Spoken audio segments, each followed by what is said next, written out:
Assalamualaikum warahmatullahi wabarakatuh. Jumpa lagi bersama saya Muhammad Syukur dalam channel YouTube saya, channel yang senantiasa menyajikan informasi-informasi ilmiah dan jauh dari hoax.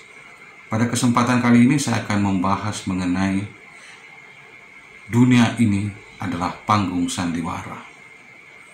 Jadi kita di dalam menjalani kehidupan ini ibaratnya bermain sandiwara. Salah seorang ahli yang membicarakan akan hal ini adalah Erving Goffman. Dia seorang sosiolog yang membincangkan mengenai pola-pola interaksi yang dilakukan oleh manusia atau oleh aktor itu sesungguhnya adalah syarat dengan sandiwara. Dalam pandangan Goffman, hakikat diri kita itu bukan sesungguhnya milik kita, tapi miliknya penonton. Jadi, seseorang memiliki sebuah perilaku tertentu, itu bukan miliknya dia, tapi dia adalah proses interaksi antara dirinya dengan penonton. Jadi, seseorang senantiasa mengarahkan tindakannya untuk memenuhi harapan-harapan penonton ataukah orang yang diajak berinteraksi. Supaya apa? Supaya mereka terterima.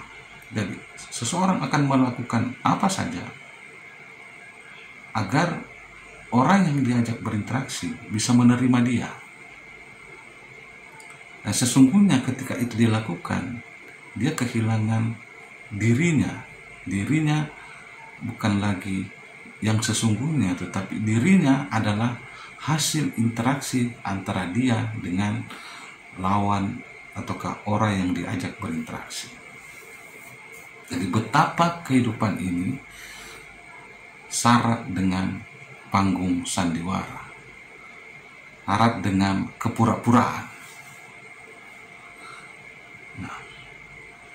Ketika seseorang dalam pandangan Goffman dalam berinteraksi, sesungguhnya mereka memainkan lakon-lakon sandiwara. Supaya apa? Supaya mereka diterima oleh penonton. Supaya mereka diterima oleh orang yang diajak berinteraksi. Itulah hakikat diri dalam karya Goffman. Jadi diri kita ini bukan milik kita, tapi miliknya penonton atau hasil interaksi antara aktor dan penonton atau diri kita dengan penonton. Nah,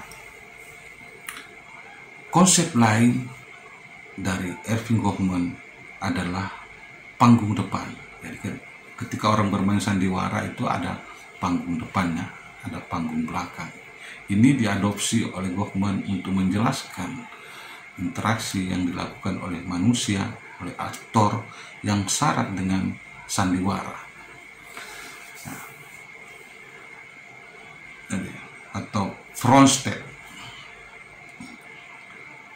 Di panggung depan ini atau di front stage ini adalah sebuah bagian di mana ada yang disebut dengan setting.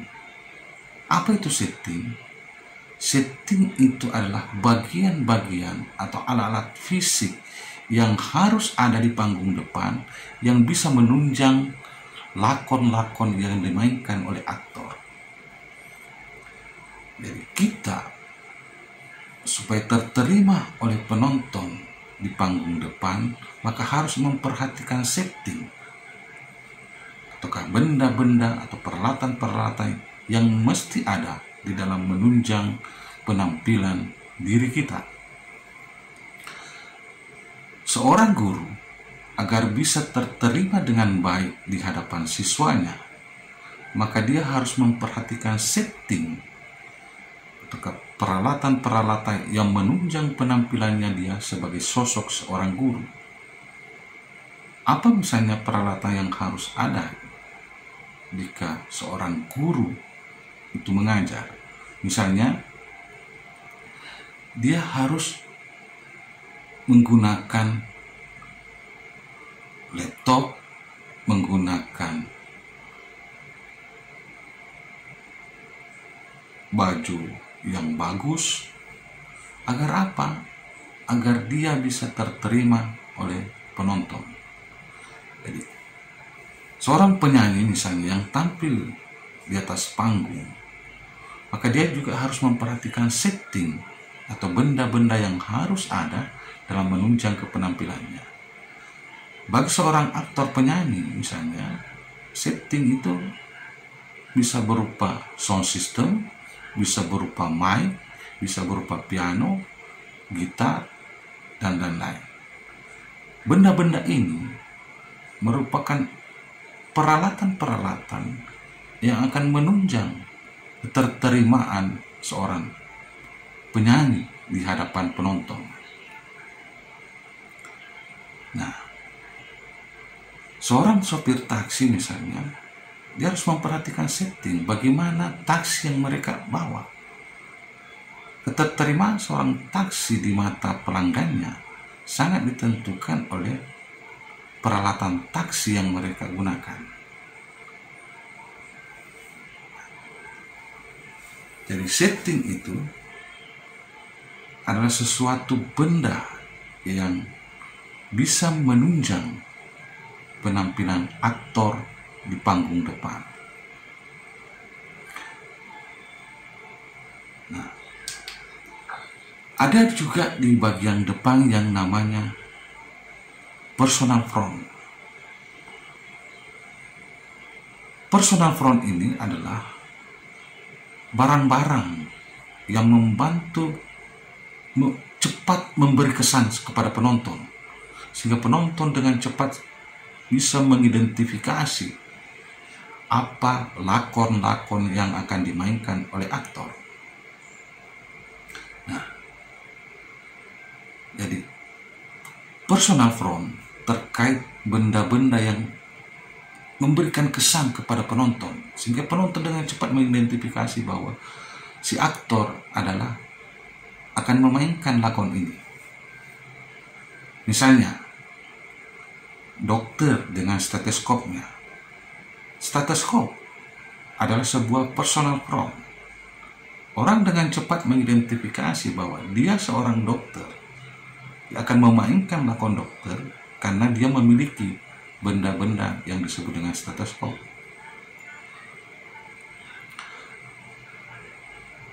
Seorang pengusaha, dengan cepat kita bisa mengidentifikasi dari jas dan dasi yang mereka kenakan. Seorang suster, dengan cepat kita bisa mengidentifikasi ketika dia menggunakan topi-topi sebagai seorang suster. Ada topi-topi khusus dari suster yang dengan cepat kita bisa mengidentifikasi bahwa oh, orang ini adalah seorang suster. Nah, personal front ini juga sangat menentukan penampilan seorang aktor di panggung depan. Jadi, di samping tadi setting, hal yang lain yang harus diperhatikan untuk kesuksesan di panggung depan adalah personal front. Nah, Goffman selanjutnya menjelaskan bahwa di panggung depan, seorang aktor juga harus memperhatikan apa yang disebut dengan appearance, penampilan. Nah, appearance itu meliputi atribut-atribut yang bisa menunjukkan kepada orang lain mengenai status sosial yang dimiliki oleh si aktor. Jadi, ada lambang-lambang yang biasa kita gunakan. Dengan cepat orang mengidentifikasi bahwa oh, penampilannya ini bagus karena dia menggunakan lambang-lambang tertentu. Ada atribut-atribut yang bisa menunjukkan terhadap penampilan yang mereka tunjukkan. Atau contoh konkretnya begini, appearance itu misalnya seorang penyanyi rock akan cepat terterima oleh penonton ketika dia menggunakan misalnya pakaian yang ketat, yang dengan body yang energi. Akan sangat berbeda misalnya ketika seorang penyanyi rock mengenakan kebaya, mengenakan baju yang agak longgar, itu kurang menunjang penampilan seorang penyanyi rock. Demikian pula sebaliknya ketika misalnya seorang penyanyi sinden, dia menggunakan celana yang robek-robek, atau dia menggunakan rok yang agak ketat, itu kurang menunjang penampilan dia sebagai seorang sinden. Dia cocoknya pakai kebaya, pakai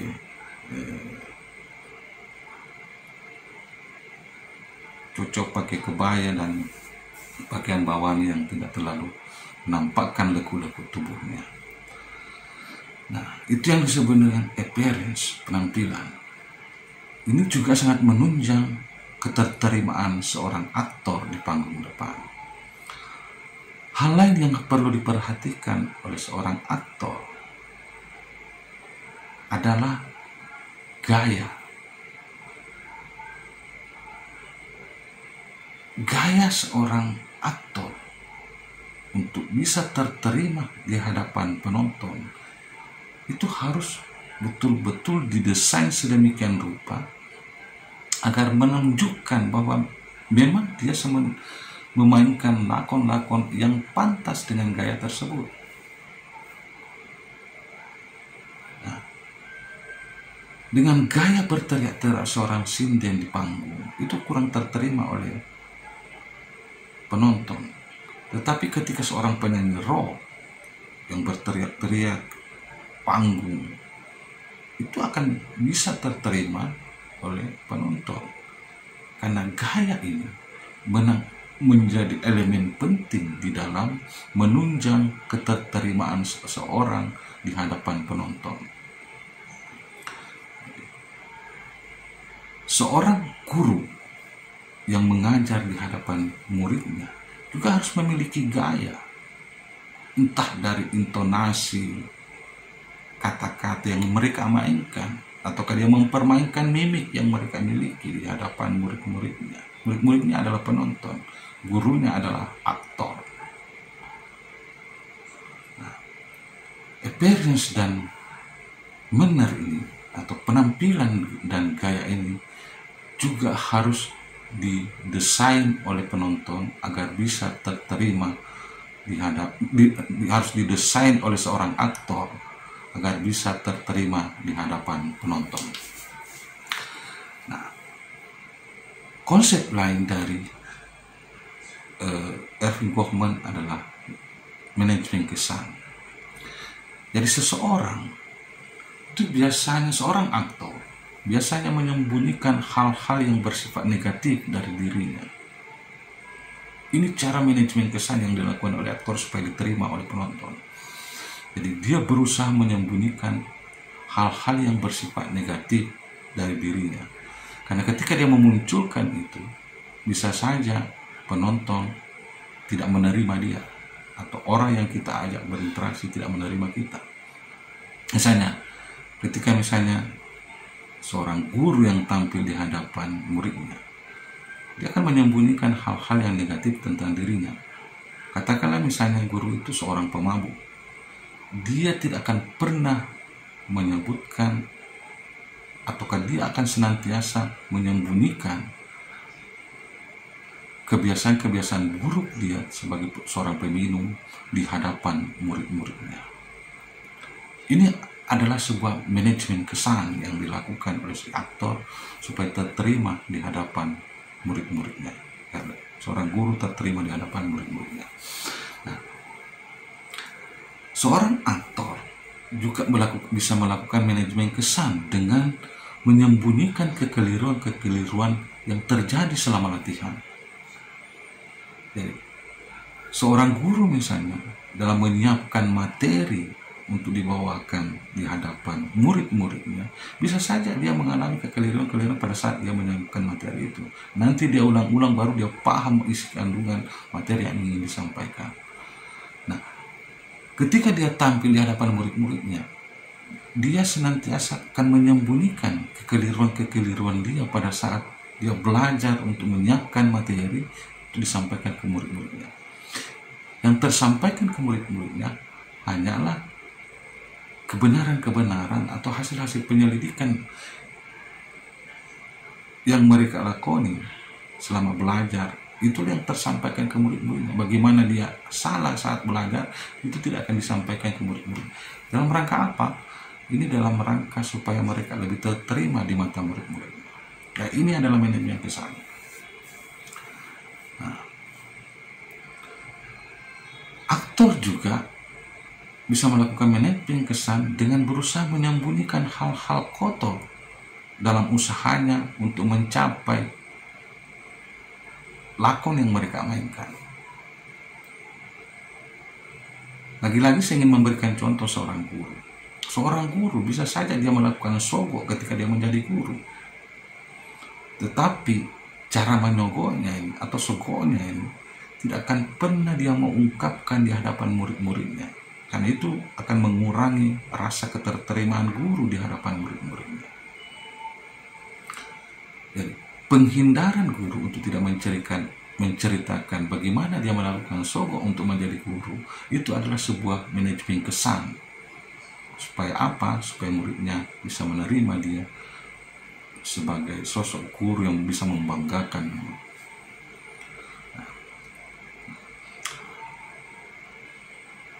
Aktor juga perlu menyembunyikan perasaan sakit hati, direndahkan, rasa bersedih.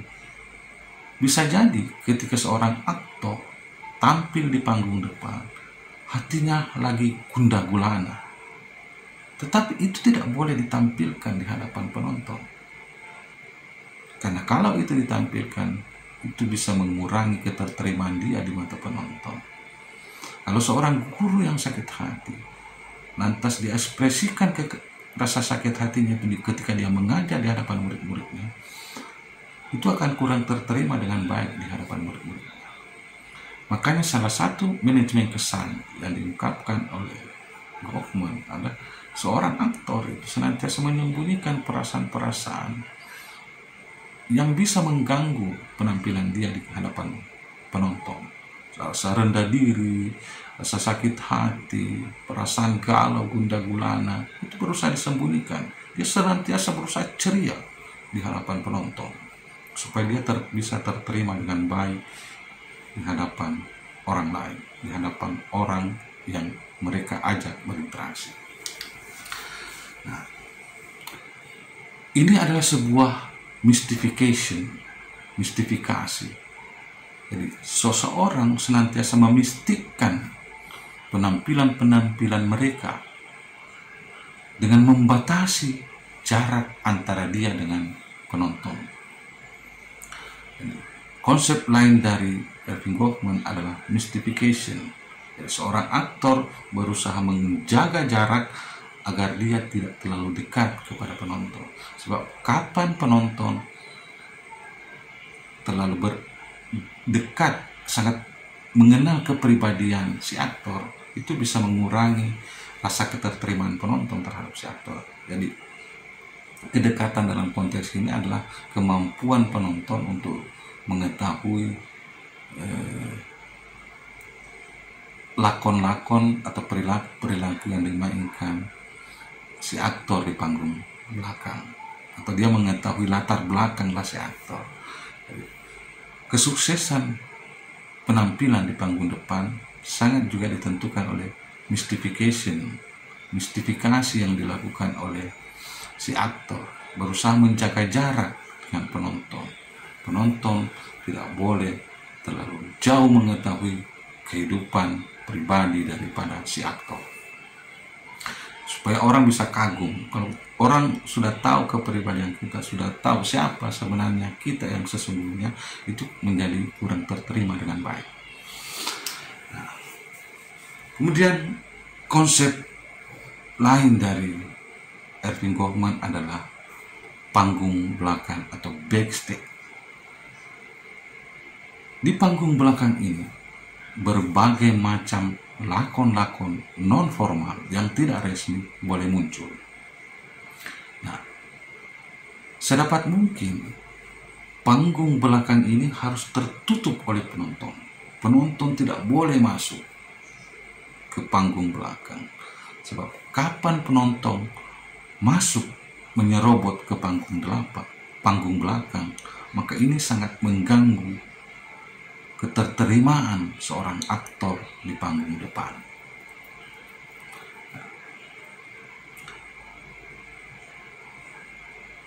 Oleh karena itu, seorang aktor harus menutup rapat-rapat agar penonton tidak sampai masuk ke panggung belakang, karena sini akan mengganggu penampilan di panggung depan.